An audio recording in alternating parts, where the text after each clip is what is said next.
is the newspaper photograph from which he did the painting over there. Cool. As That's a pencil drawing, right? Yeah. I was explaining the ferry is Dan's father's, the one that Dan's father captained, and the anchor, of course, is the one that's on Dan's front lawn. And the building is the one that is the small boat building down at the museum now. Okay, yeah. I never knew Ralph was that talented. Was that a station house? Was that a house down there that the locomotive could actually go into, or?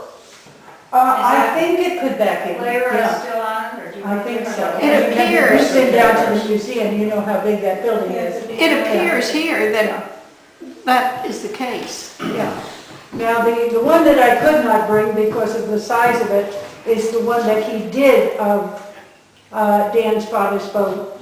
And of course, as Dan explained to you the last time I was here, that is his mother standing in front of the old car. That is the painting, and anyone is welcome to come over and see it anytime they want. It's on the, hanging on the wall and over the fireplace in the living room. And of course, the anchor is quite visible. And as Dan said, that is definitely his mother standing in front of the car. We came to Claiborne for the first time in 1976. Okay, my husband had come down while I was on jury duty to look for property. And when I joined him, there were 4 places left. This was the last one that we saw that day. I had vehemently discouraged him from buying 2 of them, and the other one had sold before we got there. They're talking about lots or house? The little house over on the corner. Okay, at the time it was owned by a couple by the name of Ernest and Julia Kangman. They were an elderly couple and planned to move into Easton. The house, incidentally, had not been put on the market, and we were the only people to see it. Okay? Ernest and Julia were married 4 years at that time. Just to give you a little historic background of them, Ernest had lived there from the time of his first marriage. The house had been built by his father-in-law. Julia was the sister of Walter Jarzynski's first wife. Now, of course, you all knew Walter and Happy. I did not know the first Mrs. Jarzynski, but Julia was her sister. Her husband had died in New Jersey, and it seems that he died in Asbury Park, which of course was our stomping grounds, and in what in those days we called Fitkin Hospital. And she was rather exhausted. It was a long illness. Had come down here for some R&R with her sister and Walter. The story that I was told was that they went to a New Year's Eve party at Helen and Howard Border's house, which is where Marie Deck lived. And that was where she met Ernest.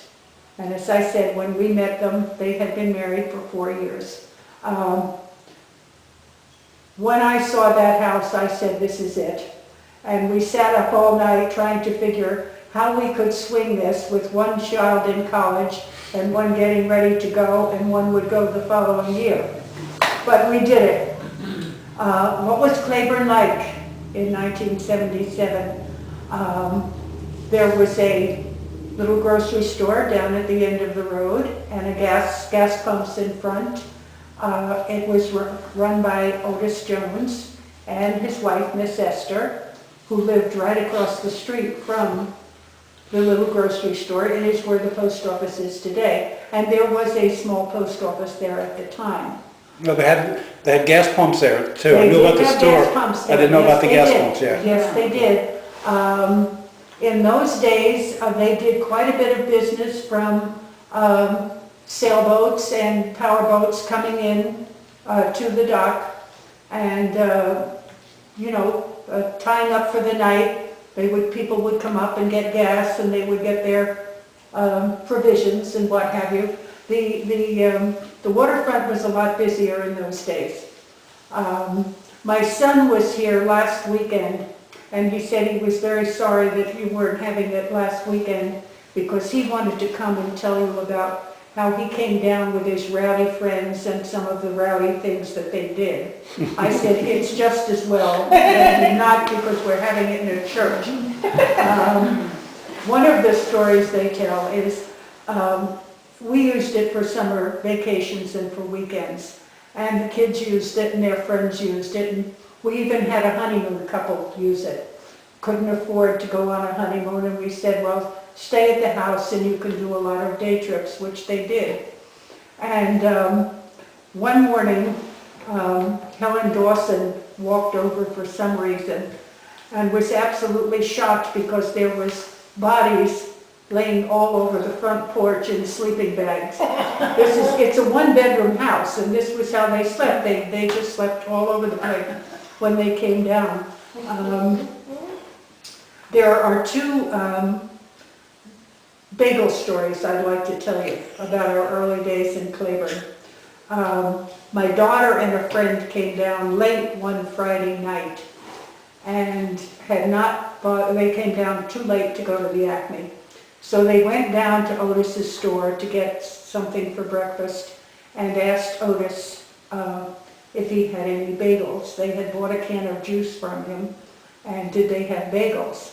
And Otis proceeded to tell them that he did not sell bagels. This is the truth, I swear to you, this is the truth. Second bagel story, my son Tim came with us every weekend that we came down. He was 10 years old and we couldn't leave him at home. So he got in with the kids that were here in town. Junior Werner, Dane Schultz, the Braverman boys. I don't know whether anybody's here long enough to even remember these people. Wade Phillips, Peggy Geisler, and Leslie Jones. They were all a gang. They were all about the same age. And he was not an early riser. So the boys would arrive, and one morning Junior and Dane arrived, and they had to get him up. He wasn't up yet, and they had plans. So he was having breakfast, and he was having juice and a bagel and a glass of milk. So we offered the boys bagels. And I put cream cheese on them and set them down before them. Well, I think they each took one bite, looking at them very, very strangely, as if they were some kind of animal that they had never seen before. And that was as far as they got. The bagels were left on the plate. They did not know what to do with them. The other story, when Bob Todd was here, I think he was telling you about Dallas Harrison. Well, Dallas was not the only Harrison that lived in Claiborne at that time. His two brothers lived there as well. Sam lived, I'm pretty sure, in the house where Dan and Jean are now. Sam Harrison and his wife. But they didn't stay long. They moved out shortly after we bought the house. I think they were gone within 2 years. But next door to us in the little house was the other brother, Wes Harrison. And Wes was one of the best neighbors that you would ever want to have. I mean, he kept an eye on that house of ours